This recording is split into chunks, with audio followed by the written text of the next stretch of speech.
পদ্মা নদীর মাঝি, লেখক শ্রী মানিক বন্দ্যোপাধ্যায়। ক্রমে ক্রমে সকলের নতুন খুঁটি, নতুন বেড়া এবং নতুন চালার ঘরগুলি সমাপ্ত হইল। হোসেন মিয়া মসজিদদের কী ইঙ্গিত দিয়াছিল সেই জানে। কুবেরের ঘরটাই উঠিল সকলের আগে। ঘর দেখিতে আসিয়া হোসেন মিয়া গোপীর জন্য বড় দরদ দেখাইল। বলিল, হাসপাতালে নিয়ে যাও কুবের ভাই, জবর শোট পাইছে মালুম হয়। তারপর একখানা খত বাহির করিয়া বলিল, টিপসই দাও কুবের, 21 টাকা 10 আনার খত লিখছি, বাদ দিছি 2 টাকা, টিপসই দিয়া রাখো, যখন পারবা দিবা, না দিলে মামলা করিম না ভাই। হোসেন মিয়া মৃদু মৃদু হাসিল। জান দিয়া দরদ করি তোমাগো, খত কিসির, দীক্ষাত হইলাম, হিসাব থাকবো না তো কিসির কাম ফাঁদ দিয়া। কুবের বলিল, পুরানো বাস পুরানো বেড়া দিলি খরচা কম হইতো মিয়া ভাই। কেন পুরানো বাস দুম কেন? খরচা লাগ্য ভাইব না, খরচা তো দিছি আমি, দিনাই? হ মিয়া ভাই, আপনিই দিছেন। টিপসই দিয়া কুবের হোসেনের মুখের দিকে চাহিল। বড় ভয় করে কুবের হোসেন মিয়াকে, বড় টান তাহাট হোসেন মিয়ার দিকে। কী জাদুমন্ত্রে তাহাকে বশ করিয়াছে লোকটা। গোপীর পায়ের ব্যথাও কমে না, ফোলাও কমে না। মেয়েটাকে নিয়ে মহা মুশকিলে পড়িয়াছে কুবের। মালার মতো গোপীও কি শেষ পর্যন্ত খোড়া হইয়া যাইবে? কী ব্যবস্থা করা দরকার কুবের বুঝিয়া উঠিতে পারে না। হোসেন মিয়ার কত মতো সদরের হাসপাতালে লইয়া যাইবে নাকি, সে তো কম হাঙ্গামার ব্যাপার না। অতখানি পথ গোপীকে কেমন করিয়া লইয়া যাইবে? ব্যথায় সে বিছানাতেই পাশ ফিরিতে পারে না। অত নড়াচড়া তাহার সহিবে কেন? অথচ পায়ের যা অবস্থা, গোপীর শীঘ্রই কোনো ব্যবস্থা না করিলেই নয়। ইতিমধ্যে পূজা আসিয়া পড়িল। চরডাঙ্গা হইতে একদিন আবার আবির্ভাব ঘটিল অধরের। আবার সে রাগারাগি করিয়া সকলকে লইয়া যাইতে চাইল। ছেলে মেয়েগুলি তার সঙ্গে ফিরিয়া গেল চরডাঙ্গায়। কপিলা কিন্তু গেল না। বলিল, কেন? ঘর পড়িয়া গিয়া দেখি ঘরটাতে যখন তারা সকলে একসঙ্গে মাথা গুঁজিয়াছিল, অসুবিধা তো তখন অন্ত ছিল না, তখন তো অধর আসিতে পারে নাই। এখন নূতন ঘর উঠিয়াছে, থাকবার কোনো অসুবিধা নাই, এখন সে যাইবে কেন এদের এই বিপদের মধ্যে ফেলিয়া? কুবের ইয়াতে সাইডিয়া বলিল, কেন যাইব কপিলা? তাগো এই বিপদের সময় কপিলা সত্যই প্রাণ দিয়া সকলের সেবা করিতেছিল। বড় কৃতজ্ঞ হইয়া উঠিয়াছিল কুবের তাহার কাছে। বড় ভালো মেয়ে কপিলা। কেন যে ওর বোকা স্বামীটা ওকে ত্যাগ করিয়াছে কে জানে। কেতুপুরে 4 দিন পূজার ঢাক ঢোল বাজিল, উৎসব হইল। জেলে পাড়ার ছেলেগুলা দুবেলা ঠাকুর দেখিল। কেউ কেউ তাড়ি গিলিয়া খুব মাতলামি করিল। শীতল একদিন একটা দেশি মদের বোতল সবার করিয়া রাসুকে ধরিয়া আচ্ছা করিয়া পিটাইয়া দিল। রাসুর উপর তাহার এত রাগ কেন কে জানে। লখার সঙ্গে কপিলা একদিন সন্ধ্যার সায় ঠাকুর দেখিতে গিয়াছে। খানিক পরে খুবের গুটি গুটি গিয়া হাজির হইল। গিয়া দেখে শীতলের সঙ্গে হাসিয়া হাসিয়া কথা বলিতেছে কপিলা। বাবুদের কর্মচারী শীতল, পূজাও বাবুদেরই। ভাবখানা দেখো, শীতলের সেই যেন সর্বেসঙ্গ এখানে। ওর সঙ্গে হাসিয়া হাসিয়া এত কথা কিসের কপিলা? তারপর শীতল প্রসাদ চাহিয়া নেয়া কপিলার আঁচলে বাঁধিয়া দেয়। কপিলা একগাল হাসে। এত লোকের মধ্যে কপিলার এই নির্লজ্জ আচরণে রাগে কুবের নিঃশ্বাস বন্ধ হইয়া আসে। সে ডাকিয়া বলে, রখা চল বাড়ির যাই। কপিলা বলে, মাঝি আইস নাকি? খারাপ মাঝি, আমিও যামু, মারে পেন নাম করিয়া লই। কুবের বলে, লখা আইদি রে হারামজাদা পোলা। কপিলা প্রণাম শেষ করিতে করিতে লখাকে সঙ্গে করিয়া কুবের জোরে জোরে হাঁটিতে আরম্ভ করিল। একটু পথ গিয়াই গতি তাহার আসিল মন্থর হইয়া। না, কপিলার জন্য সে ফিরিয়া যাইবে না, তবে আস্তে আস্তে হাঁটিতে তো কোনো দোষ নাই। কপিলা আসিয়া সঙ্গ নেয় তো নেক, অন্ধকার হইয়া গিয়াছে। কপিলাকে একা ফেলিয়া যাওয়াও ঠিক কর্তব্য হইবে না।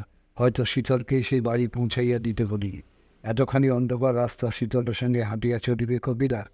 তার চেয়ে বিড়ি কিনিবার ছলে এখানে কুবেরের দাঁড়ানোই ভালো। কপিলা প্রণাম শেষ করিতে করিতে লখাকে সঙ্গে করিয়া কুবের জোরে জোরে হাঁটিতে আরম্ভ করিল।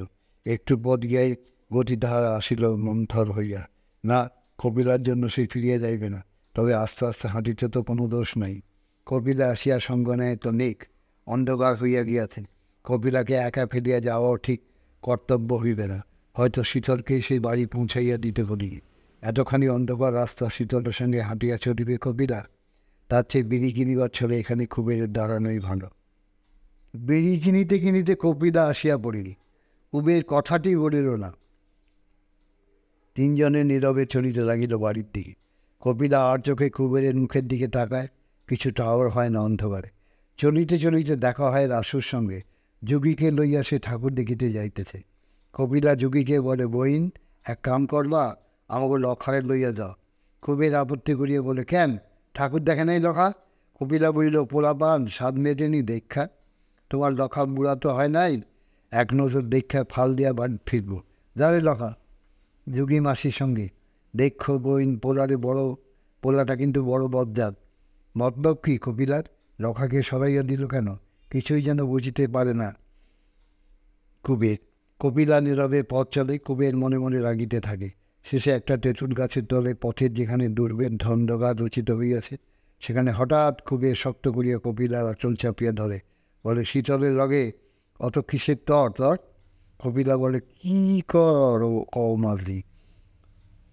খুললা পড়বতে প্রসাদ। আসলটা কপিলা টানিয়া ছাড়াইতে চেষ্টা করে, মিনতি করিয়া বলে, পোলাপানের লাগান কথা কইও না মাঝি, ছাড়াও। রাস্তার মধ্যে এটা কেমন তোর কাণ্ড তোমার? বলিতে বলিতে আর কপিলা আঁচল টানাটানি করে না। কুবের তাহাকে জড়াইয়া ধরিলে শান্ত হইয়া থাকে। হঠাৎ বড় যেন করুণ কণ্ঠে বলে, মনটা ভালো নাই মাঝি, ছাড়বা না, মনটা বড় কাতর। কুবের তাহাকে ছাড়িয়া দেয়। চলিতে চলিতে জিজ্ঞাসা করে, মন কাতর কেন রে ধর? কে জানি তো কপিলা এমন উত্তর দিবে। স্বামীরে মনে পড়ে মাসি। হ, আগাগোড়া সপ্তাহ হইলে ফাঁকি কপিলার, সব ছল। এতক্ষণ রসিকতা করিতেছিল কুবেরের সঙ্গে। ভালো, কুবেরও রসিকতা জানে। কপিলার গালটা সে টিপিয়া দেয়, হি হি করিয়া হাসে। বলে, তাই ক কপিলা, তাই ক, যে স্বামী দূর কইরা দিছে তার লাগ্গা মনটা পোড়ায় দর। গেলেই পারো স্বামীর ঘর, যান। কপিলা বলিয়া হনন করিয়া হাঁটিতে আরম্ভ করে। সেদিন রাত্রে গোপীর পায়ের যন্ত্রণা খুব বাড়িয়া গেল। তাকে নতুন ঘরে আনা হইয়াছিল। সারা রাত সে ছটফট করিয়া ঘুমাইয়া কাটাইয়া দিল। মালা জাগিয়া বসিয়া রহিল তাহার শিয়রে। কুবেরও অনেক রাত অবধি জাগিয়া রহিল। তারপর সে ঘুমাইয়া পড়িল বটে, কিন্তু ভালো ঘুম হইল না। শেষ রাত্রে উঠিয়া বসিয়া সে ডাকিল, কপির মা। জবাব দিল কপিলা, কপির মা তো ঘুমায়। কুবের উঠিয়া আসিয়া বলিল, যা তুই ঘুমাগা যা কপিলা, আমি বইয়া থাকি। কপিলা চাপা গলায় বলিল, রে পুরুষ, রাত ভইরা ঘুমাইয়া বিয়ানে কয়, যা তুই ঘুমাগা কপিলা। কাউয়ার ডাক শুনছ নাকি মাঝি? তাই বটে তো, ফর্সা হইয়া আসিয়াছে যে। ঝাঁপ খুলিয়া কুবের বাহিরে গেল। গণেশের বাড়ি গিয়া ডাকাডাকি করিয়া তুলিল বলিল গণেশকে। যুগল কাল বোনের বাড়ির নেমন্তন্ন খাইতে আসিয়া রাত্রে এখানেই ঘুমাইয়া পড়িয়াছিল। সেও উঠিয়া আসিল। কুবের বলিল, গণেশ, মাইয়ারে তো হাসপাতালে নান লাগে, বড় কাতর মাইয়া, রাত ভোর চেঁচাইয়া মরছে। গণেশ কইল, কুবির তামুক খা, হাসপাতালে নেওয়ান তো সহজ কথা নয়। কী বা নিবি ভাবছ কিছু? নাও নিয়া যাবো আবার কী বা? সমস্যার সমাধানে গণেশ খুশি হইয়া বলল, তবে আর চিন্তা নাই, জুগাইল্লার নাওখান মিলবো আইজ। নাও নিয়ে আইছে জুগাইল্লা। নাওখান দিবি না জুগাইল্লা তোর? যুগল সাগ্রহে নৌকা দিতে সম্মত হইল। বলিল, সেও সঙ্গে যাইবে। খুব বুঝি ফুলিয়াছে গুপির পাটা, কোথায় চোট লাগিয়াছে? আগে কেন মেয়েকে হাসপাতালে নেয় নাই কুবের? আগে লইয়া যাওয়াই উচিত ছিল।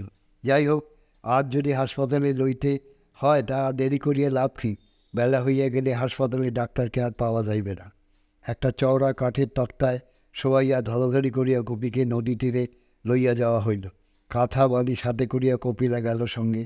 ইতিমধ্যে জেলে পাড়ায় খবরটা রটিয়া গিয়াছিল। গ্রামের একটি মেয়েকে হাসপাতালে নেওয়া প্রতিমা বিসর্জনের চেয়েও কম গুরুতর ব্যাপার নয়। জেলে পাড়াবাসীদের কাছে এই ভোরে নদী তীরে একটি ছোটোখাটো ভিড়ি জমিয়ে গিয়াছিল। প্রশ্নের জবাব দিতে দিতে কুবের একেবারে হয়রান। কপিলা আগে নৌকায় উঠাইয়া কাঁথাপত্র বিছাইয়া দিল। তারপর গোপীকে তুলিয়া শোয়ানো হইল। যন্ত্রণায় ও ভয়ে গোপীর মুখখানা ফ্যাকাশে হইয়া গিয়াছে।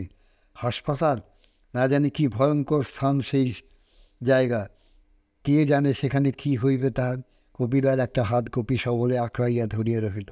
নৌকা খোলা হইবে এমন সময় দেখা গেল রাসু ছুটিয়া আসিতেছে। নদী তীরে পৌঁছিয়া সে লাফাইয়া নৌকায় উঠিয়া পড়িল। কুবের জিজ্ঞাসা করিল, কী রে রাসু? রাসু হাবাইতে হাবাইতে বলিল, আমিও যাম। চলুক, এত বড় নৌকা স্থানাভাব হইবে না। বেশি লোক সঙ্গে থাকিলে গোপীকে উঠানো নামারও বরং সুবিধাই হইবে। মহকুমা শহর আমিনবাড়ি, সেইখানেই হাসপাতাল। কেতুপুর হইতে আমিনবাড়ি বেশি দূর নয়, ঘণ্টা তিনেক লাগিল পৌঁছতে। রাসুর সাধ ছিল গোপীকে ঘাট হইতে হাসপাতাল পর্যন্ত লইয়া যাইতে, সেও কাঁদ দিবে, কিন্তু তার প্রয়োজন হইল না। সকলকে নৌকায় বসিয়া থাকিতে বলিয়া যুগল নামিয়া গেল। খানিক পরে কোথা হইতে খুঁজিয়া পাতিয়া লইয়া আসিল একটা পালকি। যুগল কি কম পাকা লোক? পালকি চাপিয়া গোপী হাসপাতালে গেল। হাসপাতালে তখন রোগীর ভিড় জমিয়াছে। একটা ছোট ছেলের ফোড়া অপারেশন করা হইতেছিল। কি তাহার তীব্র চিৎকার!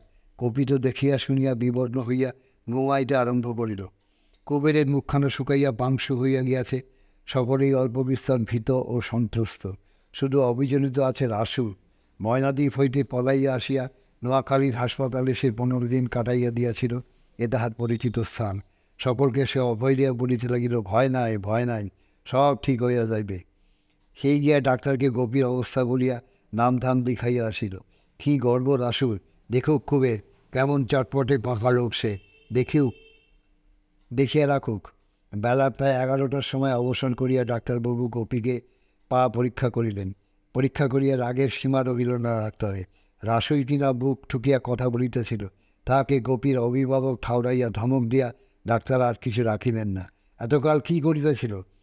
বসিয়া বসিয়া ঘাস কাটিতেছিল। আগে আনিতে পারি নাই কেন যে কবিকে? পা যদি এবার কাটিয়া বাদ দিতে হয়। অপারেশন টেবিলে শুইয়া গোপী কপিলার হাত শক্ত করিয়া ধরিয়া গঙ্গাইতে কাঁদিতে থাকে। কপিলাও মৃদু স্বর তোলে কান্নার।